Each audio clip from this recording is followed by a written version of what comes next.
बहुत समय पहले की बात है। एक घना हरा भरा जंगल था जहाँ तरह तरह के पशु पक्षी शांति से रहते थे। उसी जंगल में एक प्यारा सा कबूतर रहता था। वो दिखने में तो साधारण था, लेकिन उसकी सोच और आदतें उसे सबसे अलग बनाती थी। वो बहुत समझदार था। उस कबूतर की एक अनोखी आदत थी।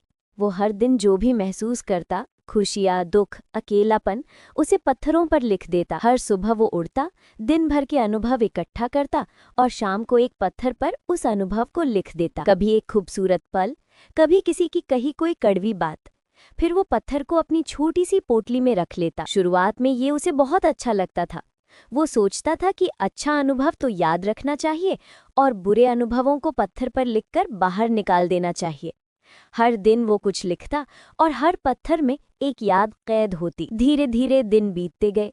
उसकी पोटली में पत्थरों की संख्या बढ़ती गई। वो अब हर छोटी सी बात को भी लिखने लगा। किसी की मुस्कान, किसी की नाराजगी या अपने ही मन के उतार चढ़ाव। पोटली अब पोटली भारी होती जा रही थी, लेकिन उसे इसकी आदत हो गई थी। उसने कभी ये नहीं सोचा कि वो अपने साथ क्या ढो रहा है। समय बीतता गया और पोटली अब इतनी भारी हो चुकी थी कि उड़ते वक्त उसे जोर लगाना पड़ता। उसकी उड़ान वैसी ऊंची और खुली नहीं रही जैसी पहले हुआ करती थी। पहले वो बिना थके घंटों उड़ता था, अब कुछ देर में ही थक जाता था।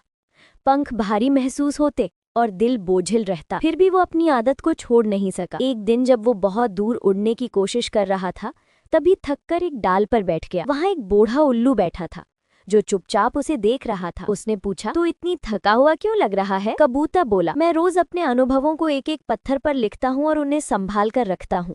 ये मेरी यादें हैं, मैं इन्हें खोना नहीं चाहता, लेकिन अब इस पोटली को ढोते ढोते मैं थक गया हूँ। उल्लू ने ध्यान से उसकी भारी पोटली को देखा और फिर धीरे से कहा, बेटा, यादों को याद रखने की आदत बुरी नहीं है, लेकिन जब वो बोझ बन जाए तो उन्हें छोड़ देना ही समझदारी है। उड़ना तेरी फितरत है, जमीन से बंधना नहीं। कबूतर थोड़ी देर चुप रहा। वो जानता था कि उल्लू सच कह रहा है, लेकिन उसे उस बोझ को छोड़ने का साहस नहीं कर पा रहा था। कुछ दिन और बीते और अब तो कबूतर की उड़ान लगभग रुक गई थी। वो ज्यादा देर हवा में टिक नहीं पाता था। उसकी आंखें थकी रहती और शरीर धीरे धीरे कमजोर होता जा रहा था। लेकिन सबसे बड़ा भार उसके दिल पर था, बीते पलों का। जिन बातों को उसने कभी सहेजने योग्य समझा था, वही अब उसकी सांसों पर भारी पड़ रहे थे। और एक दिन ऐसा आया जब वो उड़ नहीं सका। वो जमीन पर ही बैठा रहा अपनी पोटली के साथ। उसके पंख अब थक चुके थे, शरीर कमजोर हो गया था और फिर उसी पोटली के भार के नीचे दबकर वो प्यारा कबूतर सदा के लिए सो गया। जंगल में एक सन्नाटा सा छा गया। सबको उस कबूतर की आदत का पता था, लेकिन किसी ने कभी ये नहीं सोचा था कि वही आदत उसकी जान ले सकती है।